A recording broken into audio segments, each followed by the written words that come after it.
Hello friends, स्वागत है आप सभी लोगों का हमारे चैनल क्विक स्टडी में। मैं कमल बेस्ट। इस वीडियो के माध्यम से दोस्तों आपके यहाँ पर कराऊंगा आर्मी टेक्निकल एनए का फिजिक्स का पार्ट नंबर 3, यानी दोस्तों यहाँ पर आपको भौतिक विज्ञान का भाग नंबर 3 मिलेगा। इससे पहले दोस्तों आपको 2 भाग कराए जा चुके हैं, जहाँ पर आपने महत्वपूर्ण क्वेश्चन को देखा। यदि आपने पिछले वाले 2 भागों को ना देखा हो तो आप जरूर देख लें, ताकि पिछले वाले क्वेश्चन भी दोस्तों आपके क्लियर हो जाएं। तो आज हम बात करेंगे भाग नंबर 3 में महत्वपूर्ण क्वेश्चनों की, जो दोस्तों बहुतायत पूछे जाते हैं और बहुत पूछे जाने की संभावना रहती है। यहाँ पर देखिए दोस्तों, जब आप क्वेश्चन करेंगे तो आप आराम से कॉपी और पेन निकाल लेंगे, और जो क्वेश्चन आपको संबंधित जानकारी वाले मिलते हैं, यानी एक क्वेश्चन के आधार पर आपको बहुत सारी चीज़ें मिलती हैं और भी, तो उनको भी दोस्तों आप लगातार नोट करते रहेंगे, ताकि आपके क्वेश्चनों की क्वांटिटी न बढ़े बल्कि क्वालिटी बढ़े। यानी आप क्वेश्चन को डीपली जितना जानेंगे दोस्तों, उतना ही ज़्यादा आप क्वेश्चनों को कर पाएंगे। तो ये आप ध्यान देंगे, आप ज़्यादा क्वेश्चनों पर ध्यान देने के बजाय प्रत्येक क्वेश्चन को दोस्तों आप डीपली पढ़ेंगे। देखिए पहला क्वेश्चन क्या दिखता है आपको, ब्लोटिंग पेपर द्वारा स्याही सोखना कौन सी घटना है। यानी आपको बताना है which phenomena is involved in the absorption of ink by blotting paper. दोस्तों यहाँ पर देखिए, यदि आप इंक को ले लें, यानी आप स्याही को लें, और यहाँ पर आप एक ब्लोटिंग पेपर ले लें, तो यहाँ पर आप देखते हैं दोस्तों, जो ब्लोटिंग पेपर होता है स्याही को धीरे धीरे क्या कर लेता है, सोख लेता है, यानी उसको एब्जॉर्ब कर लेता है। तो इसका क्या रीज़न होता है फिजिकली, आपको बताना है। पहला आपको दिया है विस्कोसिटी ऑफ इंक होगा, यानी श्यानता होगा स्याही की, या कैपिलरी एक्शन होगा, यानी केशिकत्व होगा। तीसरा आपको दिया है सरफेस टेंशन होगा, यानी श्यानता पृष्ठ तनाव होगा। और चौथा आपको दिया है इलास्टिसिटी, यानी कि प्रत्यास्थता होगा। यहाँ पर देखिए दोस्तों, आपका सेकंड वाला रीजन हो जाएगा केशिकत्व। अब देखिए यहाँ पर केशिकत्व होता क्या है, जो कैपिलरी एक्शन होता है क्या होता है।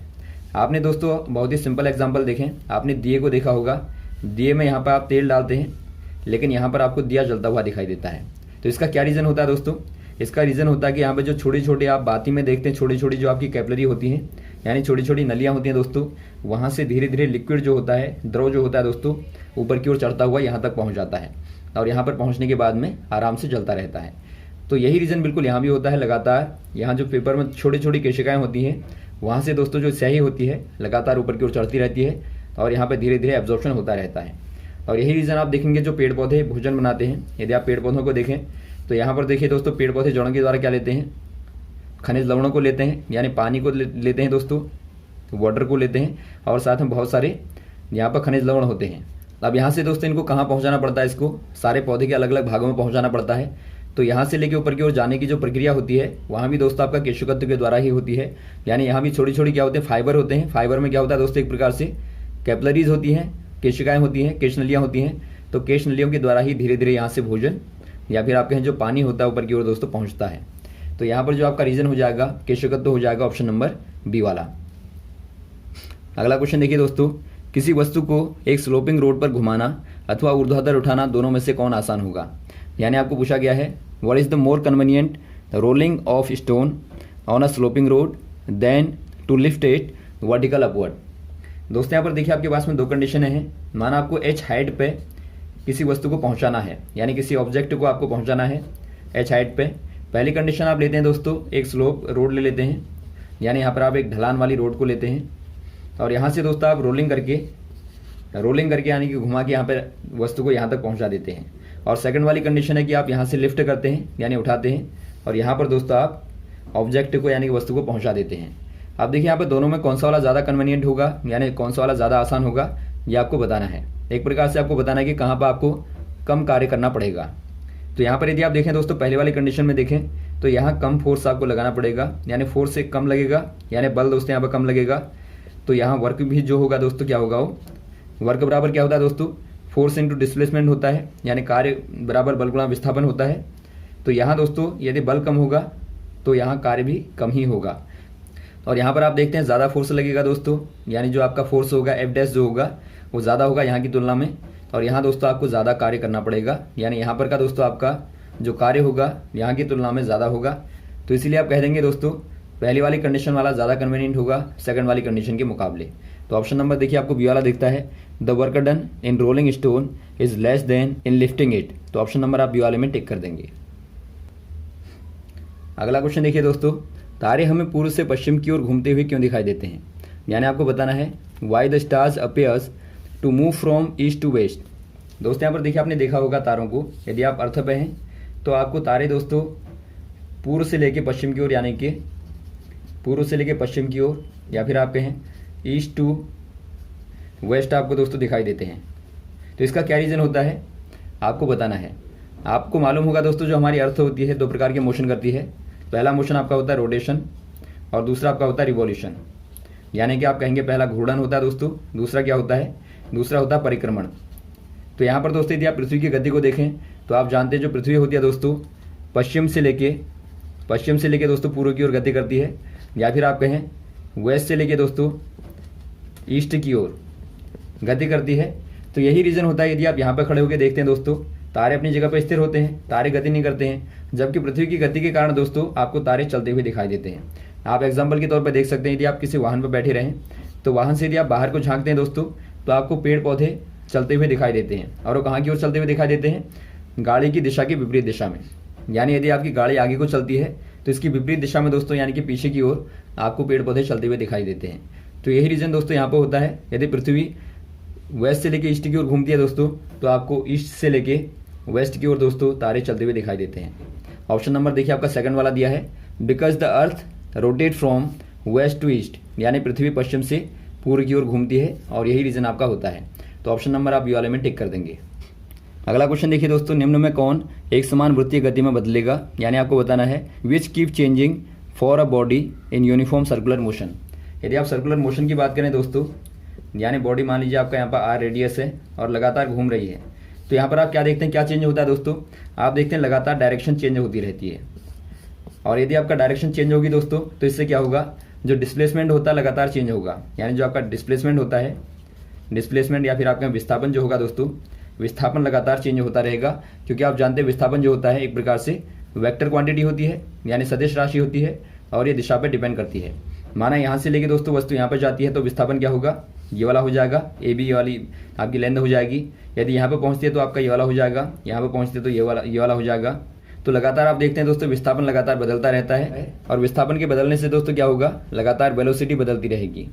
यानी वेलोसिटी में दोस्तों लगातार वेलोसिटी में चेंज होता रहेगा, यानी कि वेग में परिवर्तन होता रहेगा।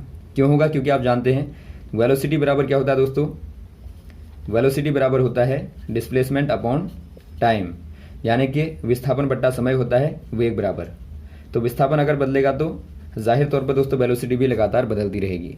तो यहाँ पर आप कह देंगे पहला तो वेग बदलेगा, और देखिए दोस्तों आपका वेलोसिटी में यदि चेंज होगा, यदि चेंज इन वेलोसिटी होगा, चेंज इन वेलोसिटी यदि होगा दोस्तों, तो आप जानते हैं इससे क्या होगा, इससे दोस्तों एक्सेलरेशन पैदा होगा, यानी कि त्वरण पैदा होगा। तो यहाँ पर आप कह देंगे लगातार इससे दोस्तों त्वरण भी लगातार बदलता रहेगा। यदि वेलोसिटी बदलेगी तो त्वरण भी दोस्तों बदलेगा। और यदि आप बात करें दोस्तों एम्पलीट्यूड की, तो आयाम बिल्कुल नहीं बदलेगा, यानी कि एक प्रकार से जो एम्पलीट्यूड होगा दोस्तों वो समान रहेगा। और यहाँ पर स्पीड भी दोस्तों आप देखते हैं सेम रहेगी, क्योंकि स्पीड बराबर क्या होता है, ये दोस्तों होता है डिस्टेंस अपॉन टाइम, यानी दूरी बट्टा समय होता है। तो ये भी लगातार समान रहेगा, लेकिन यहाँ पर क्या बदलेगा दोस्तों, यहाँ पर बदलेगा वेलोसिटी और एक्सेलरेशन बदलेगा। तो ऑप्शन नंबर आपका देखिए डी वाला दिखता है, बी और सी दोनों, तो ये वाला आपका सही हो जाएगा। तो आप याद रखेंगे दोस्तों हमेशा ही सर्कुलर मोशन के केस में वेलोसिटी और एक्सेलरेशन बदलता है, लेकिन स्पीड और एम्पलीट्यूड दोस्तों चेंज नहीं होता। अगला क्वेश्चन देखिए दोस्तों, एब्सोल्यूट जीरो टेम्परेचर इज, यानी आपको बताना है जो एब्सोल्यूट जीरो टेम्परेचर होता है वो क्या होता है। यानी एक प्रकार से आप कह सकते हैं जो परम शून्य ताप होता है वो दोस्तों कहाँ पर होता है, कौन सी वाली स्केल में होता है। ये दोस्तों आप जानते हैं केल्विन स्केल पर होता है। यदि आप 0 केल्विन पर जाएं दोस्तों तो इसी को आप बोलते हैं एब्सोल्यूट जीरो टेम्परेचर। यदि आप दोस्तों इसको सेल्सियस में देखेंगे डिग्री सेंटीग्रेड में, तो ये लगभग दोस्तों आपका होता है -273, यानी कि माइनस का 273 डिग्री सेंटीग्रेड। तो यहाँ पर आपको ऑप्शन नंबर दिया सी वाला 0 केल्विन, तो आप 0 केल्विन को दोस्तों टिक कर देंगे। अगला क्वेश्चन देखिए दोस्तों, निम्न में कौन एक वस्तु की वास्तविक छवि बनाएगा, यानी आपको बताना है which of the following can form a real image of a real object. यानी दोस्तों यहाँ पर आपको देखिए लेंस और मिरर दिए हैं, इनमें से कौन सा वाला लेंस या मिरर वस्तु की जो कि एक प्रकार से आपकी रियल ऑब्जेक्ट है, रियल ऑब्जेक्ट की दोस्तों रियल इमेज बनाएगा, यानी एक प्रकार से रियल वास्तविक प्रतिबिंब बनाएगा। वास्तविक प्रतिबिंब कौन सा वाला बनाएगा। पहला आपको दिया दोस्तों कॉन्वेक्स मिरर, पहला आपको दिया कॉन्वेक्स लेंस यानी कि उत्तल लेंस, सेकंड वाला आपको दिया कॉन्केव लेंस यानी अवतल लेंस, थर्ड वाला आपको दिया है कॉन्केव मिरर यानी अवतल दर्पण, और चौथा आपको दिया है ए एंड सी बोथ। यहाँ पर देखिए दोस्तों आपको मुख्यतया एक आपका होता है दोस्तों उत्तल लेंस यानी कॉन्वेक्स कॉन्वेक्स लेंस होता है, और सेकंड वाला आपका होता है आउटर लेंस यानी कॉनकेव लेंस होता है, आउटर लेंस। और थर्ड वाला आपका होता है, यदि आप मिरर को देखें तो ये आपका दोस्तों कॉनकेव मिरर होता है, कॉनकेव मिरर यानी कि अवतल दर्पण होता है। और वैसे आप यहाँ पे देखें तो ये आपका दोस्तों क्या होता है, कॉन्वेक्स मिरर होता है।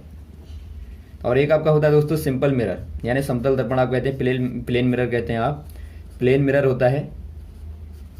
तो यहाँ पर आप देखते हैं 3 आपके पास में मिरर है मुख्यतया और 2 लेंस हैं। तो यहाँ पर दोस्तों किन में रियल इमेज बनेगी, यदि आप देखें पहले वाले में दोस्तों बनती है, यानी जो आपका कॉन्वेक्स होता है, कॉन्वेक्स यानी कि उत्तल लेंस जो होता है दोस्तों वस्तु की रियल इमेज बनाता है यानी कि वास्तविक प्रतिबिंब को बनाता है। और सेकंड वाला होता है दोस्तों आपका कॉनकेव मिरर यानी जो अवतल दर्पण होता है, वो दोस्तों अवतल दर्पण हमेशा ही क्या बनाता है, वस्तु की रियल इमेज बनाता है यानी कि वास्तविक प्रतिबिंब को बनाता है।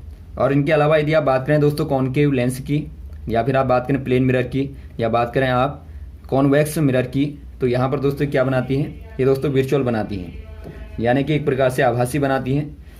तो यहाँ पर आप हमेशा याद रखेंगे दोस्तों कॉन्वेक्स लेंस हो जाएगा और कॉनकेव मिरर। तो ऑप्शन नंबर कौन सा हो जाएगा आपका, डी वाला हो जाएगा, कॉन्वेक्स लेंस और कॉनकेव मिरर बनाएंगे यानी कि ए और सी दोनों हो जाएंगे। अगला क्वेश्चन देखिए दोस्तों, किसी वस्तु को स्थितिज ऊर्जा कौन प्रदान करता है, यानी आपको बताना है which provides potential energy to an object.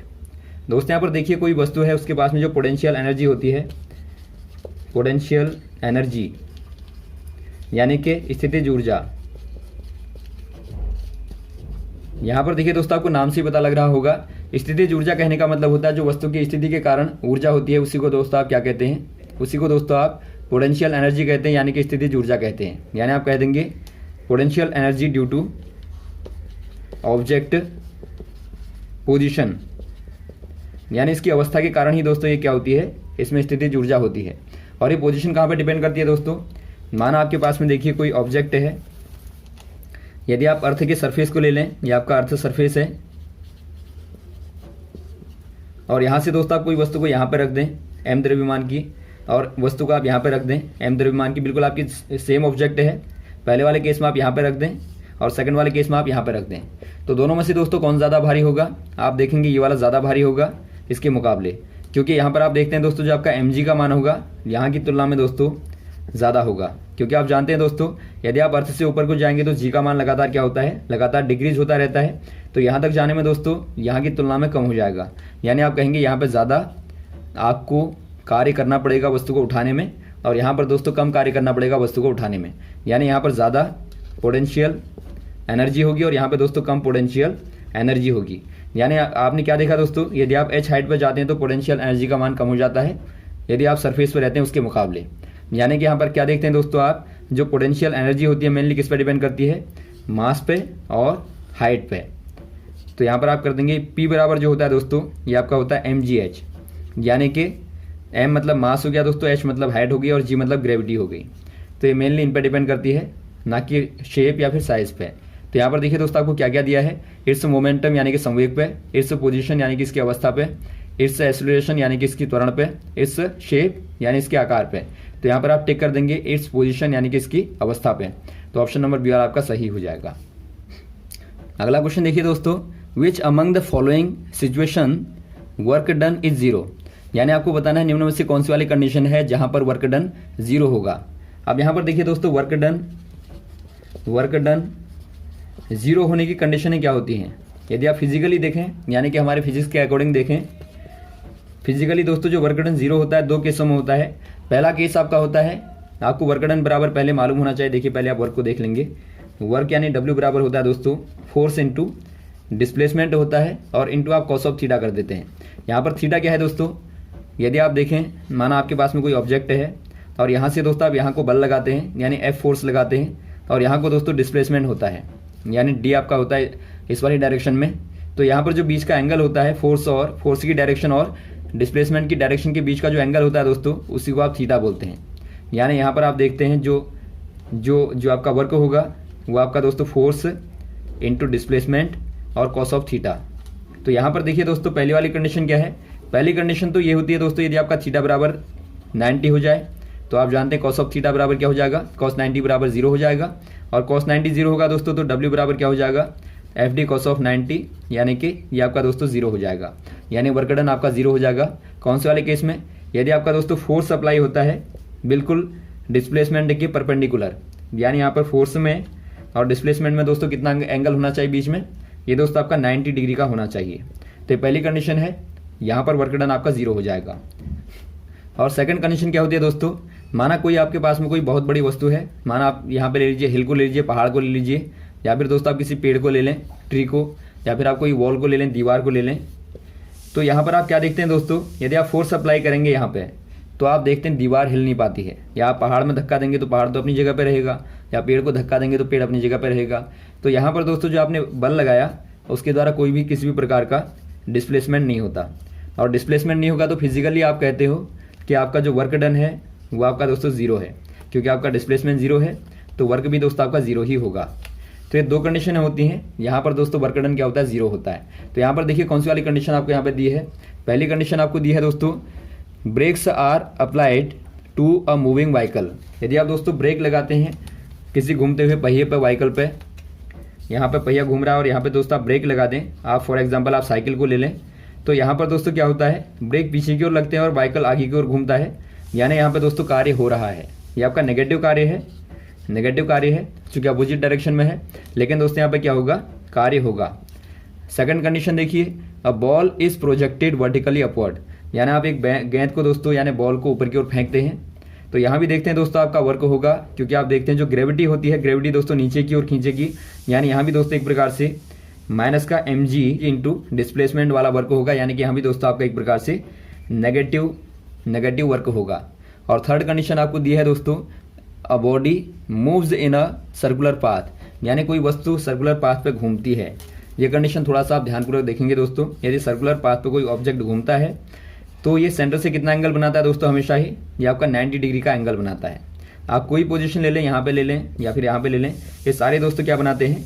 Centre से दोस्तों 90 डिग्री का एंगल बनाते हैं। यानी आप देखेंगे, यदि आप डिस्प्लेसमेंट को देखें, ये आपका डिस्प्लेसमेंट की डायरेक्शन है, और यहाँ पर दोस्तों फोर्स की डायरेक्शन क्या है? ये वाली है, क्योंकि आप जानते हैं जो सर्कुलर मोशन होता है वहाँ पे दोस्तों सेंटीपिटल यानी कि दोस्तों अभिकेंद्र बल कार्य करता है। बार बार क्वेश्चन आता है, आप याद रखेंगे।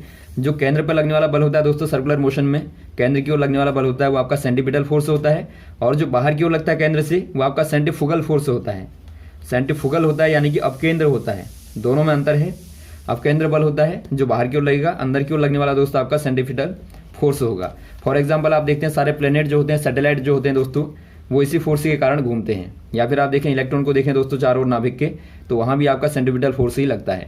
यानी आप देखते हैं बल की डायरेक्शन इधर की ओर है और डिस्प्लेसमेंट दोस्तों आपका इधर की ओर हो रहा है, तो दोनों के बीच का जो एंगल है 90 डिग्री है। तो ऐसे केस में क्या हो जाएगा दोस्तों? जो कॉस ऑफ थीटा हो जाएगा, कॉस 90 बराबर 0 हो जाएगा। और यहाँ पर आप वर्क डन को देखेंगे तो आपका एफ एस कॉस ऑफ 90 बराबर आपका 0 हो जाएगा। यानी सर्कुलर मोशन के केस में दोस्तों जो वर्क डन होगा वो 0 होगा। और फोर्थ वाला आपको दिया है, a body pull in a sloping road, यानी आप वस्तु को स्लोपिंग रोड पे खींचेंगे, यानी स्लोपिंग रोड पे दोस्तों आप ऊपर की ओर खींचते हैं वस्तु को, तो यहाँ भी आप देखते हैं आपको बल लगाना पड़ता है, जो कि आपको ऊपर की ओर खींचने पर दोस्तों पॉजिटिव वर्क होगा, यहाँ पे पॉजिटिव वर्क होगा, लेकिन दोस्तों आपको बल लगाना पड़ेगा। यानी यहाँ पे बल लगाएंगे और वस्तु विस्थापित होगी तो कार्य भी होगा। तो यहाँ पर कार्य होगा, यहाँ कार्य होगा, यहाँ कार्य होगा, लेकिन यहाँ पर दोस्तों ऑप्शन नंबर सी वाले में यानी सर्कुलर मोशन में कोई कार्य नहीं होगा, यानी नेट कार्य आपका 0 हो जाएगा। तो आपको यही पूछा गया है कौन से वाले में 0 होगा, तो ऑप्शन नंबर आपका सी वाला सही हो जाएगा। और साथ में आप ये कंडीशनें याद रखेंगे दोस्तों, जो आपने सारी कंडीशनें देखी 0 वर्क होने की, या वर्क पॉजिटिव होने की, या वर्क नेगेटिव होने की, तो ये कंडीशन आपको जो पूछी जाएंगी आराम से आप कर लेंगे। तो यहाँ तक दोस्तों आप क्वेश्चन को तैयार करें और लगातार, उम्मीद आपको समझ में आया होगा। यदि आपको कोई कन्फ्यूजन रहता है दोस्तों आप कमेंट बॉक्स में कमेंट करें और लगातार इस प्रकार से बने रहे। ओके, थैंक्स, जय हिंद, जय भारत।